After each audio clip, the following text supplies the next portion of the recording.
Hey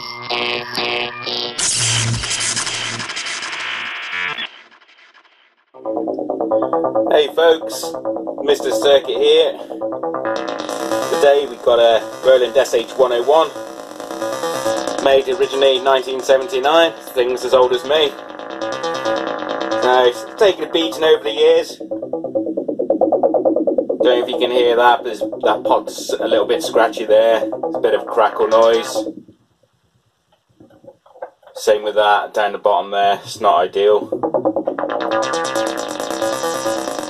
Still for its age though, got plenty of punch, sounds fantastic.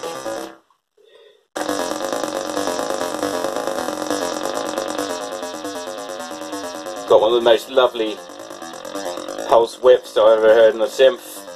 Absolutely kicks butt this thing, especially for bass lines.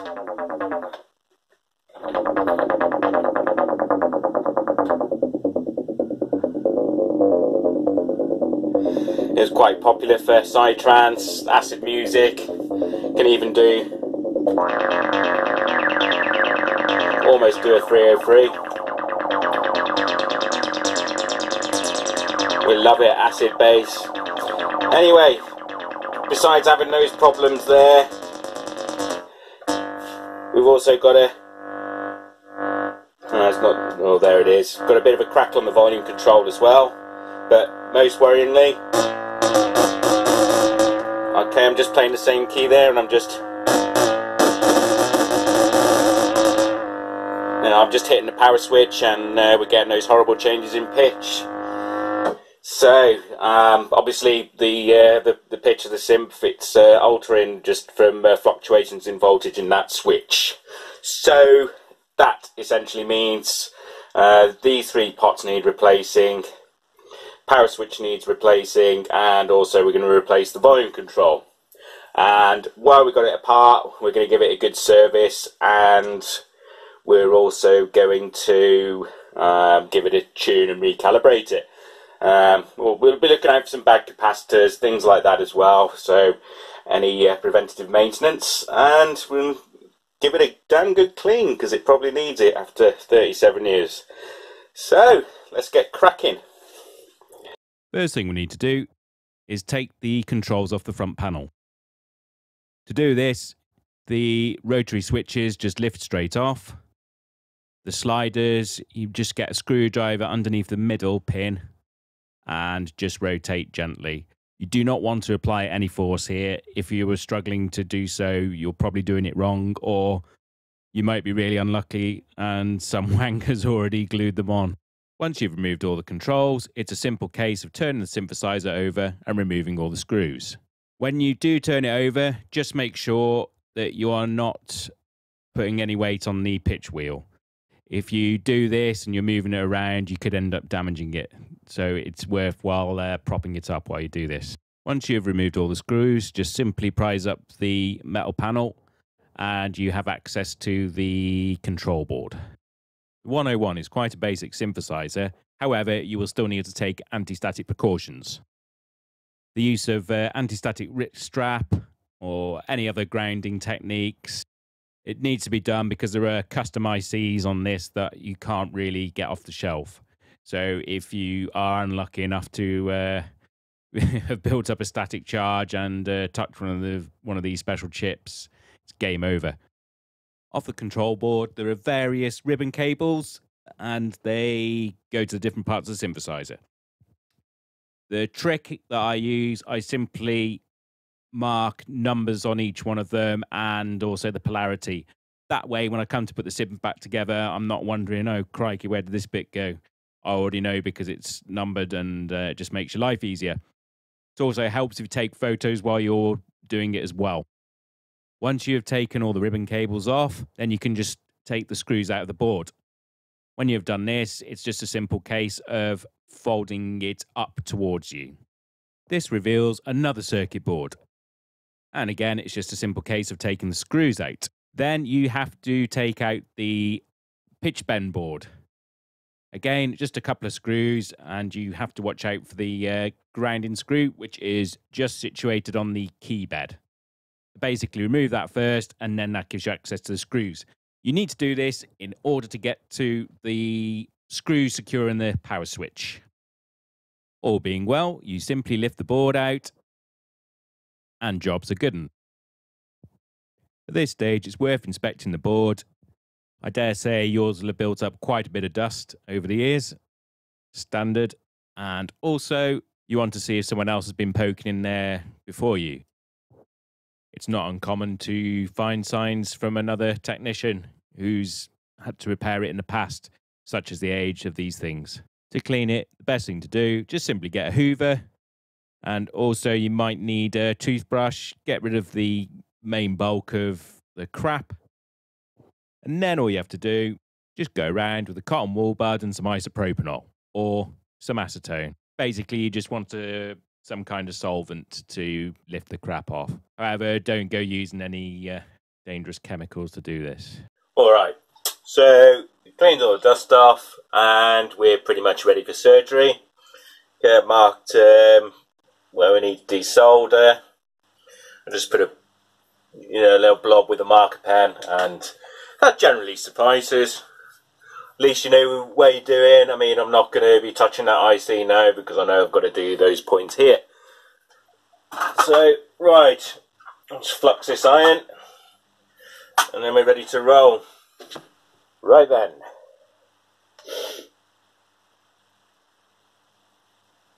So put a bit of flux on, iron ready, tinned, I'll drop more on, and need the desolder pump as well. Swag bin. Right then, let's see how it comes apart.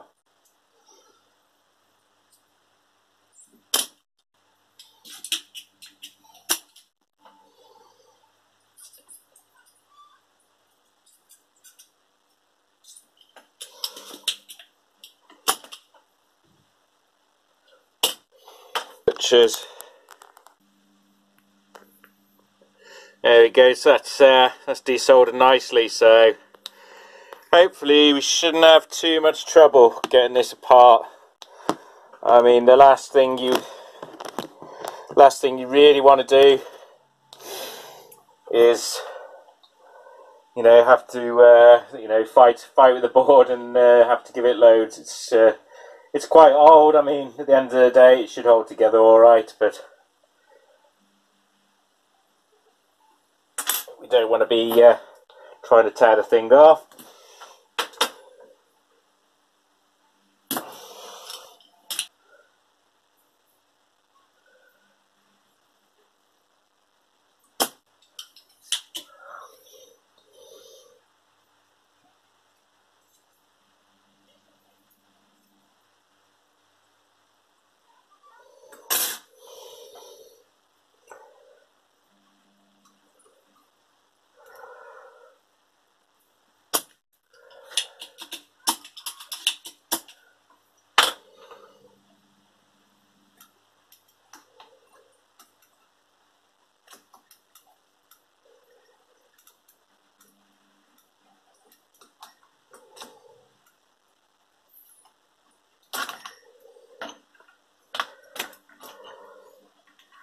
Okay, and there we are, one potentiometer out.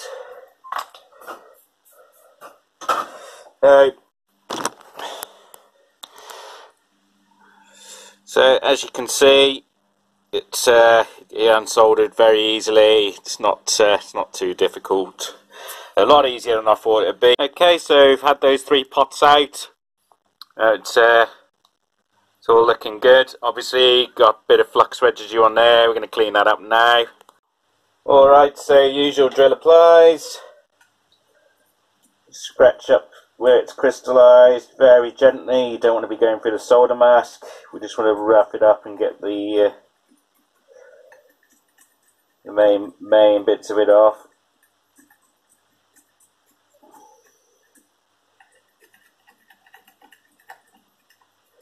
Be especially careful around the pads by the holes. You don't want to start trying to chip that up.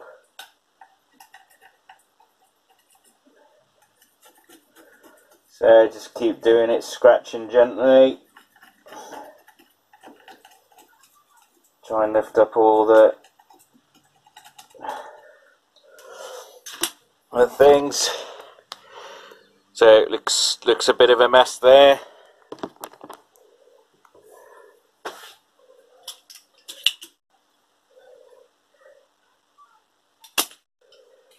In fact, what I'll do,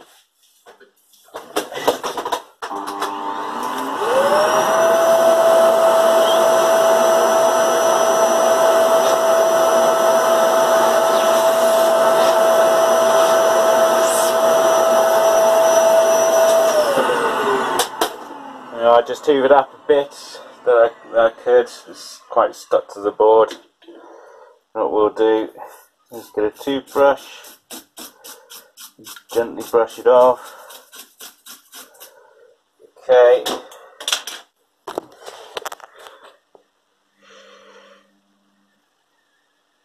Okay, it's looking better. Still got to do more. So again, we scratch away, brush off, rinse, repeat. And then using a Q-tip, oops, oh, the acetone's dried out. I'll just get a bit of acetone and clean around the affected areas. I mean, you don't want to be going like that, or else you'll be leaving fibres off the bud everywhere. So it's best to just do it in a circular motion. And if you do leave any fibres there, you're best off looking with a magnifying glass afterwards. If you do leave any fibres, make sure you remove them. You don't want they can conduct electricity across the gaps. So you know, ideally you're just introducing a short circuit into your PCB, which you don't want. We can see there we've just got the pots out, and luckily for us it's all marked up nicely. In essence, we just want to put the same values in. So looking on the B100K, 100KB. So basically that's the B's to do with the taper, and obviously 100K is the resistance. So we're good to just drop those straight in now. And once we've done that, we can start to look at the power switch, and then we'll look at the volume control.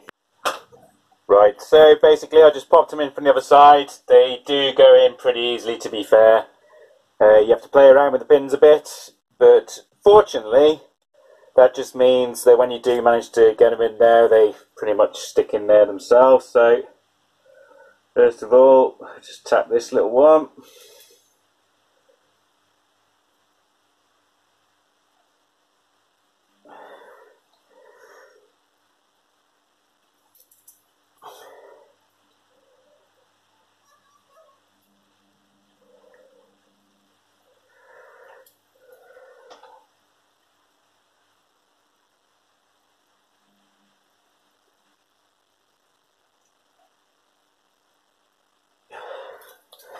Oops, not too good that one. Take a bit of that off, I think. But basically you just want to look on the other side and make sure it hasn't come out of position. Because the problem is, if there's any sort of lateral twist in it like that, when you try and put it back onto the board, you're gonna have a bit of a problem, and it might knock the alignment out. So you just got to be really careful about that, and just make sure it hasn't moved.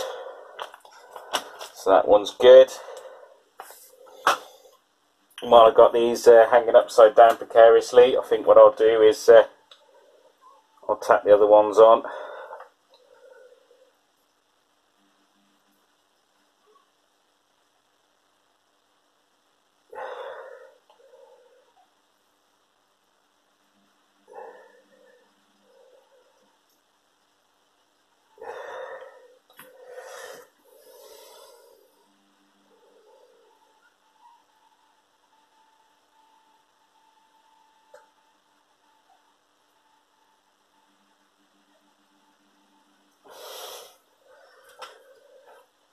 Okay, you just got to look and make sure there's no movement when you're doing it. I mean, when you put the iron onto it, you should feel there'll be a bit of movement if it's going to go. I mean, these are thankfully quite solid, so That's good. Okay, so we can see they're all flush to the board, and they're not going to cause us too many problems when we reassemble. So that one there, it looks like it's twisted a wee little bit, so let's see if we can adjust that. At least it's flush though, that's the main thing.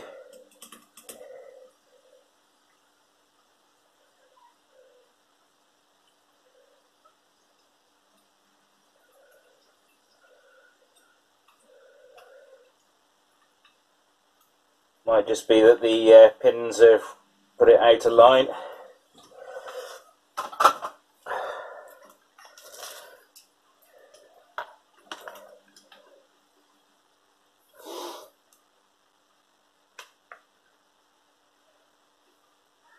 Okay, yeah, it's still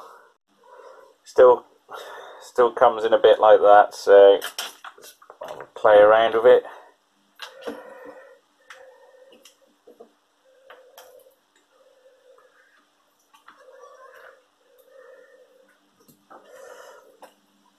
Oh crikey, what am I doing? Don't want it round that way. No, it's still not right.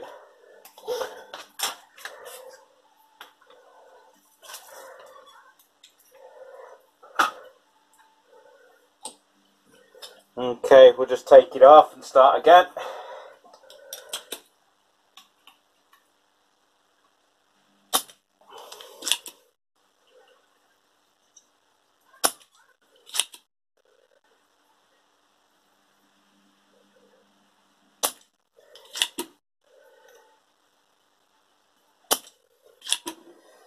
And the good thing is, because we haven't fully soldered it, we checked it before we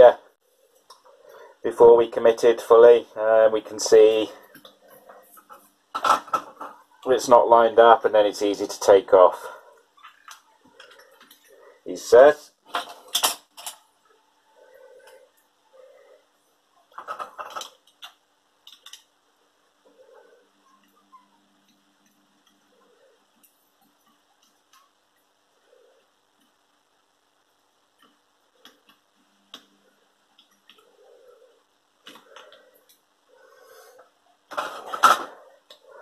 So let's have a look. I don't even see that. I mean, it looks like it's lined up pretty well to me.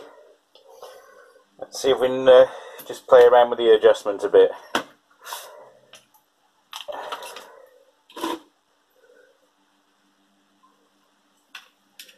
Okay, remember we want to get it as square as we can. So if we look there, okay, we can see that's twisted. So what it is, that pin's just moved across a bit. So if we try and adjust it across, just bend it over a little bit. Okay, not enough. Try and take that pin over. Try and take that pin over as well.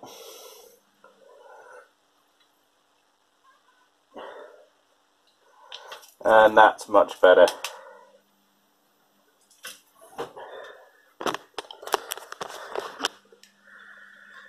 Okay, that's lined up pretty square now.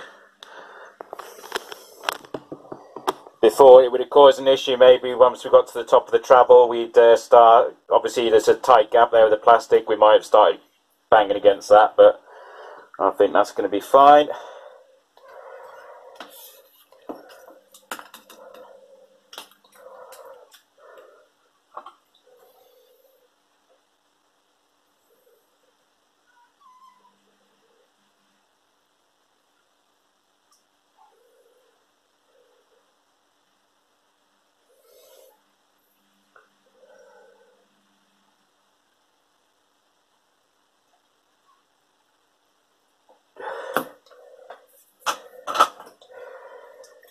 Okay, we'll just check our work.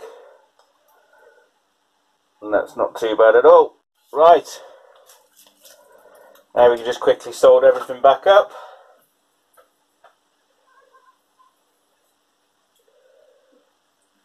Okay, so that's all the soldering done. I can zoom in a bit. Okay, cleaned off all the flux. That's sound. As you can see, in a couple of places. Let's go. In a couple of places, the solder mask has started coming up, so that's exposing the copper. So stop that from oxidizing. All we'll do, just get a pan, and we'll just go over those bits, and that's just to protect it from any oxidation.